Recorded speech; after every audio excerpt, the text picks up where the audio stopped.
Good evening. It dawned on me today that I didn't put out a video yesterday on Wednesday. Sorry about that. Had a lot going on. Sometimes my life is a little convoluted, as everybody else's is. But I want to make up for it this evening, so this won't probably be released till, what time is it? 10:43, so about midnight after I get done with editing. Editing never takes long. I don't do much editing at all. All right. I got to meet a guy named Brian Nation, and I bought a bottle of Keeper's Heart. It is actually distilled, was it Minneapolis? Yeah, Minneapolis, Minnesota, which I've traveled through. Stopped. No, I think we did spend the night in Minneapolis. Anyway, and I went to a couple of liquor stores when we was there that evening before we got... Anyway, I'm digressing way off track. But when I was there, it was before. This is a fairly new distillery. What we have here is an Irish bourbon, whiskey Irish bourbon, single barrel, specifically bottled for RJ Discount Liquor. 41% Irish whiskeys, 59% American bourbon whiskeys. Let's go ahead and get a pour. Good one on this.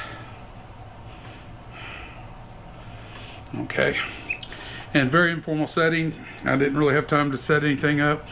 I was doing some cleaning. Back to this. Again, I said 41% Irish whiskeys, 59% American bourbon whiskey. Do not know where it's from.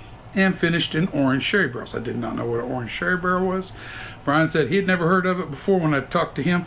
That he said that was one thing that come up in that they would have available to sell, and they was looking for barrels, and so he did a little bit more research on it and purchased the barrels, and it's just an orange sherry.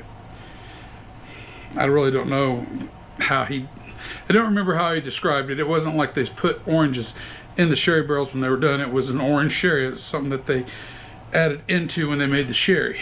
Anyway, long story short, this is 56.88% alcohol by volume, bottle 131 of 282, which is kind of a limited thing. Barrel number FC 22194, I think it is, 144, 194. Anyway, I'm not going to read the rest of the blurb on the back. It's just a lot of discussion about the making of this and everything else, but it doesn't really talk about, like, again, I didn't ask him where the Irish, I did it, somebody else asked him where the bourbon come from, and I didn't catch that. The Irish whiskey, I didn't hear anybody ask, and I didn't ask myself, because some of that stuff is really kind of up to them, how they want to do it. But it is an Irish grain, has the delicate butterscotch notes of Irish grain whiskey, so we do know it's an Irish grain whiskey, and it's symphony of flavors that delivers a unique taste and experience. And I always recommended enjoying this with friends to celebrate moments worth keeping. Anyway, set it right there. Maybe that will still be in the frame, I don't know. Back to the whiskey. I don't remember how old it is. It can't be that old. I don't remember exactly. But they have won some awards with this. Platinum Medal, Critics Challenge, Best Whiskey Sommelier Challenge, Platinum Medal, Las Vegas Global Spirits Awards, Best in Class Sip Awards. So she does have some awards to her.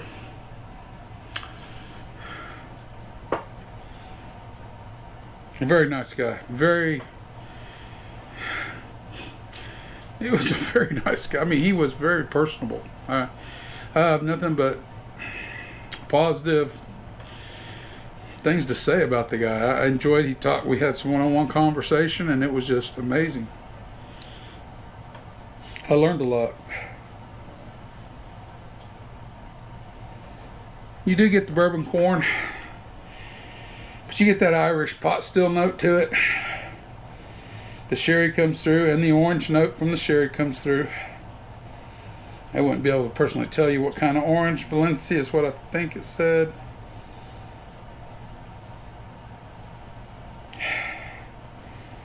And it's still got a little youthful whiskey note to it. But it's not in a bad way. Caramels.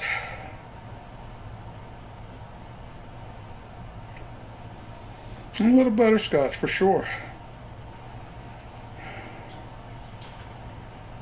A bit of graham cracker comes across in this one. A little bit of cinnamon, sugary graham cracker.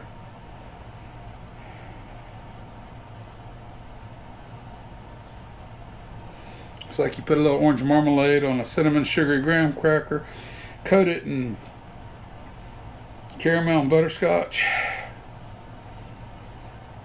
That's the nose on it. Palate.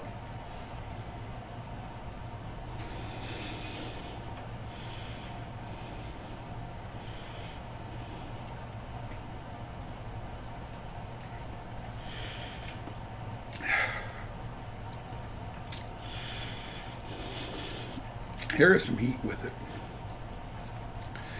There's definitive heat with it.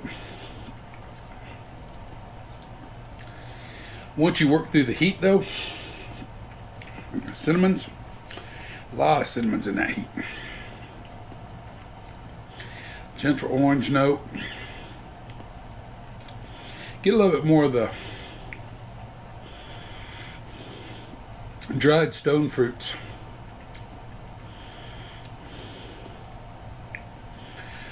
Plums,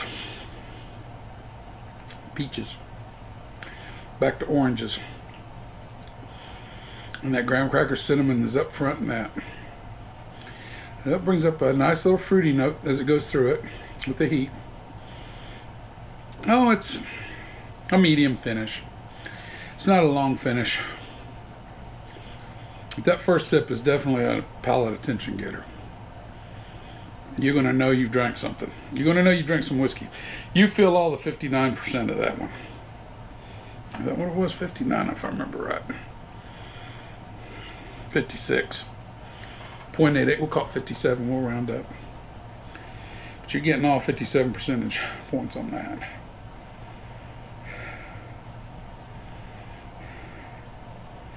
And right there, somewhere in there, you still get a tinge of that rye note on the nose. Just a little bit of tinge. So I'm pretty sure it was a rye bourbon used in it. I'd be amazed if it wasn't. You don't want to dig your nose in too hard. The orange and the rest of it starts to overwhelm it right there at the edge. And just a subtle rye bourbon note. One more hit on the palate.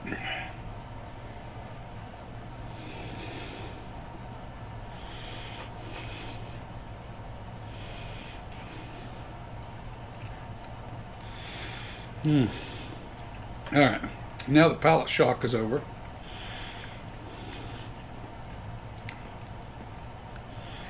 It is a nice blend of, you get both the Irish and the bourbon whiskey, and you get the sherry cask. And that little bit of orange is kind of dwells in the background. I tried it like this, and I also tried it in a cocktail they were serving that evening. They served 3 different cocktails, and I can't remember. I'd have to have the sheet, and I don't think I've got the sheet on me what cocktails they served. But the cocktail was excellent that they made it with. I like it. I think it's a good whiskey. It's just, I'm just going to call it a whiskey because it's such a blended. It's a good blended whiskey. Irish American blended whiskey.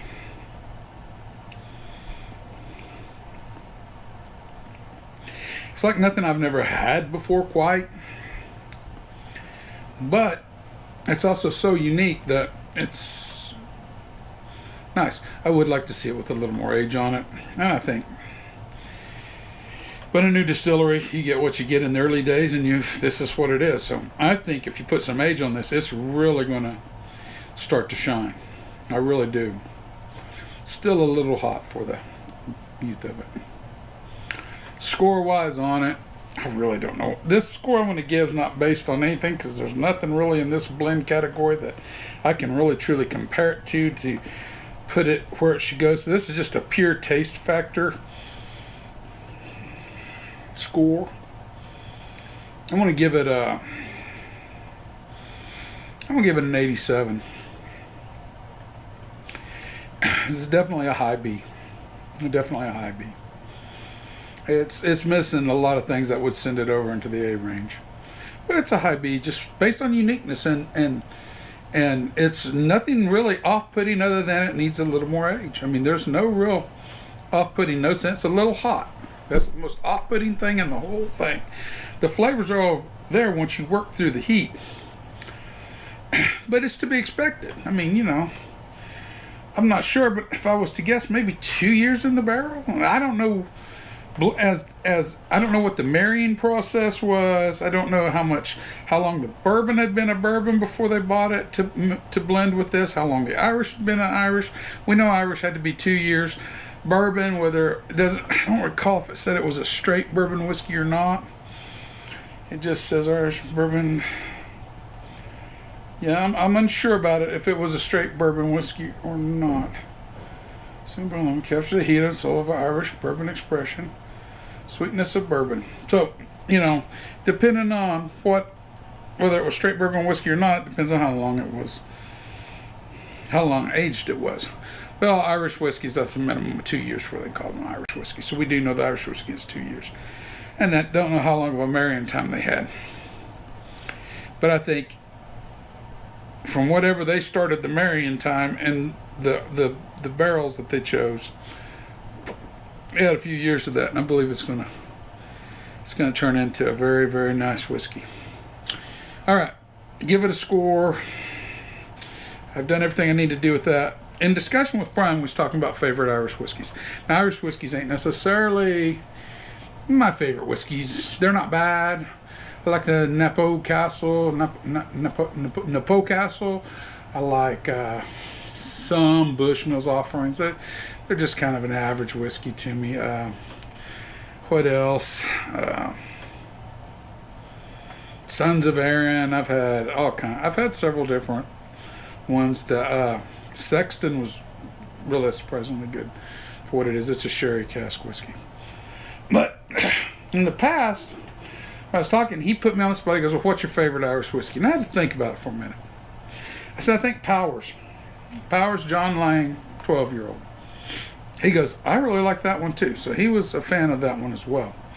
Well, I come home and I was going to say, well, if I'm going to do that, say that, I got to do it. And I couldn't find one. And I think I used all the last one I had, because I got an empty box in there and no bottle. And so I bought a bottle and a box. So I went and bought another bottle of it. And I know it's been on the shelf a while because it come from a northern Kansas liquor store. So anyway, we're going to open this one, not tonight, and we're going to give it a rundown through because I've never taste tested it. We're going to do a taste test on this. I do not like the regular Powers. I have to be honest about that. But this is different. It has a lot of good age on it, and it brings forth, it kills a lot of the flavors that the Powers Gold or whatever it was, the off-putting notes it had. Anyway, that's another review for another day. I'm gonna get off here. I've rambled on long enough. If you guys see it, you feel adventurous, I would say if you got the extra money and you want to spend it, try it. I'm hesitant to tell you how much I paid in the $70 range because I don't remember the exact number. I can just tell you it was in the mid 60s to the low. I think it was after tax. It ended up being like $72 or something. So, and I got it on a Father's Day special. So, it's worth trying. It's unique enough. It's worth trying. But just be warned, it's going to be a little hot. That's all I got to say. Remember, the spirit in your glass ain't running from you. Take your time, sip and enjoy it. You'll be better for it, as will we all. And everyone have a wonderful evening.